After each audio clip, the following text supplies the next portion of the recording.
Hello दोस्तों, कैसे हैं आप सब। आज की हमारी कहानी है स्वार्थी बेटे।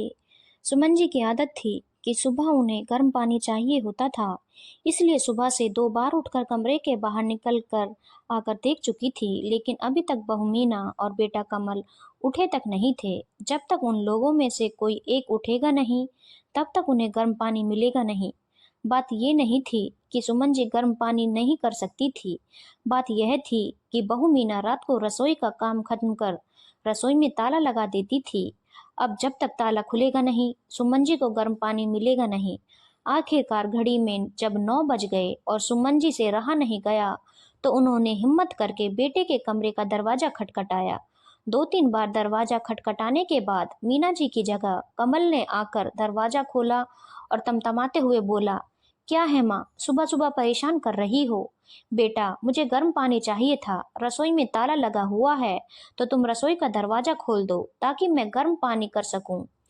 एक दिन गर्म पानी के बगैर नहीं रह सकती हो क्या माँ? रोज तो मीना करके दे ही देती है ना। आज संडे था, इसलिए सोचा था कि थोड़ा आराम से उठेंगे, पर आप भी ना। कहते कहते कमल अंदर कमरे में गया और मीना को जगाया। मीना भी तिल मिलाते हुए उठी और चाबी लाकर सुमन जी के हाथ में रख दी। अब रसोई का दरवाजा आप ही खोल लीजिए। खुद के लिए गर्म पानी कर रहो तो हमारे लिए भी 2 कप चाय बना देना। जल्दी, नींद खुलने से सिर दर्द होने लगा है मेरा। कभी कोई सास खुश हुई है क्या अपनी बहू को सोता देखकर? इन सास लोगों का बस चले तो बस बहू को मशीन बनाकर रख दें। मीना बड़बड़ाती हुई वापस जाकर पलंग पर लेट गई। आखिरकार सुमन जी ने जाकर रसोई का दरवाजा खोला, खुद के लिए भी पानी गर्म किया और बेटे बहू के लिए चाय बनाकर उन्हें देकर आई। गर्म पानी लेकर अपने कमरे में आई ही थी कि 5 साल का पोता नंदू जाग गया। जागते से ही बोला, दादी मेरा दूध। उसे देख सुमन जी मुस्कुराकर बोली, हाँ मेरे बच्चे, अभी लेकर आई। गर्म पानी वहीं रखकर पहले नंदू के लिए दूध गर्म करने गई। अभी दूध गर्म कर ही रही थी कि इतने में कमल की आवाज आई, माँ, ओ माँ, कहाँ हो तुम? क्या आप भी सुबह सुबह संभाल नहीं सकती हो इसे? पता है ना, मीना के सर में दर्द हो रहा है। कहते कहते कमल भी रसोई में आ गया, साथ में नंदू भी गोद में था। उसे देखते ही सुमन जी बोली, बेटा, मैं तो दूध गर्म करने आई थी, मुझे नहीं पता ये कब तुम्हारे कमरे में चला गया। तो ध्यान रखना चाहिए था ना आपको, बस काम का बहाना चाहिए। मानता हूँ कि आप सास हो, पर बहू को भी तो इंसान समझो। वही है जो आपकी जिम्मेदारी निभा रही है, नहीं तो दूसरे बेटे बहू ने तो आपको रखने से ही मना कर दिया था। नंदू को सुमन जी के पास छोड़कर ही कमल वापस अपने कमरे में चला गया। सुमन जी देखती ही रह गईं, आंखों में आंसू आ गए। मन ही मन सोचने लगी कि मैं कुछ ना करने पर भी बदनाम हो रही हूँ। ऐसी कौन सी जिम्मेदारी उठा ली इन लोगों ने मेरी, जो इतना सुना देते हैं। ऐसा सोचकर उसने अपने आंसू पोंछे और नंदू और उसका दूध लेकर कमरे में आ गई। नाश्ते के समय कमल ने मीना से कहा, तुम्हारी तबीयत ठीक नहीं है तो मैं माँ से कह देता हूँ, नाश्ता बनवा लेता हूँ ताकि तुम आराम कर सको। रहने दो, उनसे कुछ मत कहना, मैं खुद ही नाश्ता बना लूंगी। अरे पर तुम्हारी तबीयत ठीक नहीं है।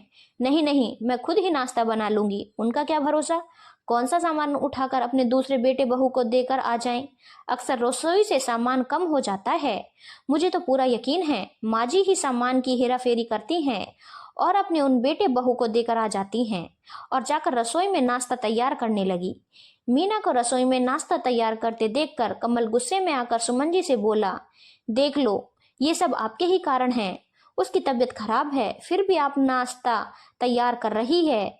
आपकी इन्हीं हरकतों के कारण ही परेशान हो चुके हैं हम। पता नहीं भगवान हमें कब चैन से रहने देगा। सुमन जी उसकी बात सुनकर हैरान रह गई। सुनकर अपने कमरे में चुपचाप शांतिपूर्वक बैठ गई। आंखों से झरझर आंसू बह ही जा रहे थे। क्या इसी दिन के लिए इन दोनों बेटों को जन्म दिया था? जब शादी के 7 साल बाद मंदिर मंदिर माथा टेकने के बाद 2 जुड़वा बेटे हुए तो कितने खुश हुए थे घर में सब लोग। यार दोस्त रिश्तेदार सब लोगों ने कितनी बधाइयां दी थी। सासू माँ तो बलैया लिए जा रही थी, अरे 2-2 बेटों की माँ बनी है, बुढ़ापे में बैठकर राज करेगी।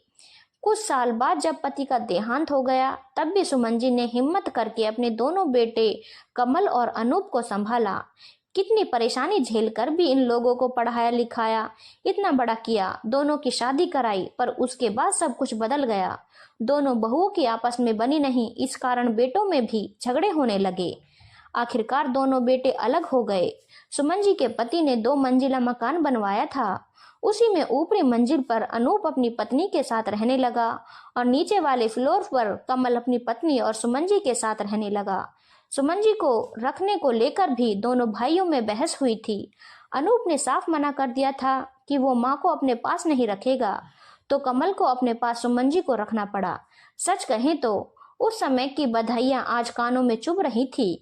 थोड़ी देर बाद कमल कमरे में आया और पोहे की प्लेट सुमन जी के सामने टेबल पर रखते हुए, या यूं कहें पटकते हुए बोला, लो नाश्ता कर लो, आखिर एक बहू को ही परेशान करते जाओ, दूसरी से कोई लेना देना ही नहीं। सुमन जी को कमल की बात बहुत ही बुरी लग रही थी। उन्हें ऐसा लग रहा था जैसे पोहे की प्लेट उन्हें चिढ़ा रही है। ऐसा खाना भी किस काम का जो तिरस्कार करके दिया जाए। आखिर सुमन जी ने उस नाश्ते की प्लेट को हाथ भी नहीं लगाया। आखिरकार सुमन जी ने काफी सोचा और सोच समझकर वो एक निर्णय पर पहुंची। शाम को अनूप अपनी पत्नी के साथ बाहर कहीं घूमने जा रहा था। कमल और वृंदा भी बाहर खड़े हुए थे कि तभी एक प्रॉपर्टी ब्रोकर उनके घर पर आ गया। उसे देखकर चारों बेटे बहू हैरान रह गए। उसने आते ही पूछा, क्या मैं सुमन जी से मिल सकता हूँ? आपको सुमन जी से क्या काम है, हमें बताइए, हम उनके बेटे हैं। कमल ने कहा, जी मुझे सुमन जी ने फोन करके बुलाया है। सब एक दूसरे को हैरानी से देखने लगे। इतने में सुमन जी अंदर से आई। क्या आप ही सुमन जी हैं? जी मैं ही सुमन हूँ। आप जी, आपने सुबह फोन किया था मकान को बेचने की बात करने के लिए। अरे हाँ, मैंने ही आपको फोन किया था। इससे पहले सुमन जी आगे कुछ कहती, कमल बोला, कौन सा मकान बेच रही हो आप? हमसे पूछे बगैर आप ये निर्णय कैसे ले सकती हो? माँ, मकान बेच देंगी तो हम कहाँ जाएंगे? अनूप ने भी कहा। कभी मेरे बारे में सोचा था कि मैं कहाँ रहूंगी, कैसे रहूंगी? सुनाने में तो तुम लोग मुझे कोई कसर नहीं छोड़ते। मकान तो मेरे पति का बनाया हुआ है, मेरे नाम पर है, फिर किस हक से मकान में हिस्सा मांग रहे हो? पर माँ जी, समस्या क्या है? मकान को बेच दोगी तो आप उन पैसों का क्या करोगी? मीना ने कहा। सोच रही हूँ कि वापस गांव चली जाऊं, जहां से जिंदगी की शुरुआत हुई थी, वहीं जाकर अपनी जिंदगी के अंतिम दिन देखूं। इसीलिए मैं मकान बेचकर गांव में ही जमीन खरीद रही हूँ और वहीं रहूंगी। फिर हम लोगों का क्या? छोटी बहू ने कहा। मुझे नहीं पता, तुम लोगों के तो हाथ पैर चलते हैं और उससे भी तेज जबान चलती है। अपने आप कमाओ और अपनी प्रॉपर्टी बनाओ, बाकी मुझे नहीं पता। माँ, तुम इतनी स्वार्थी कैसे हो सकती हो? कमल और अनूप एक साथ बोले। माँ को महानता का चोला मत पहनाओ। जैसे बेटे स्वार्थी हो सकते हैं, वैसे ही माँ भी स्वार्थी हो सकती है, और तुम जैसे बेटे हो तो माँ ऐसी ही होनी चाहिए। मैं यह मकान बेच रही हूँ और यह मेरा अंतिम निर्णय है। तुम लोग अपना बंदोबस्त देख लो। कहकर सुमन जी उस ब्रोकर को मकान दिखाने चल दी। 1 महीने बाद वो मकान बिक गया और सुमन जी गांव में एक मकान लेकर वहीं रहने लगी। फ्री टाइम वहां बच्चों को पढ़ाती थी और गांव के शांत वातावरण में अपनी जिंदगी जीती थी। धन्यवाद दोस्तों। अगर आपको कहानी अच्छी लगी हो तो चैनल को लाइक, शेयर और सब्सक्राइब करना ना भूलें।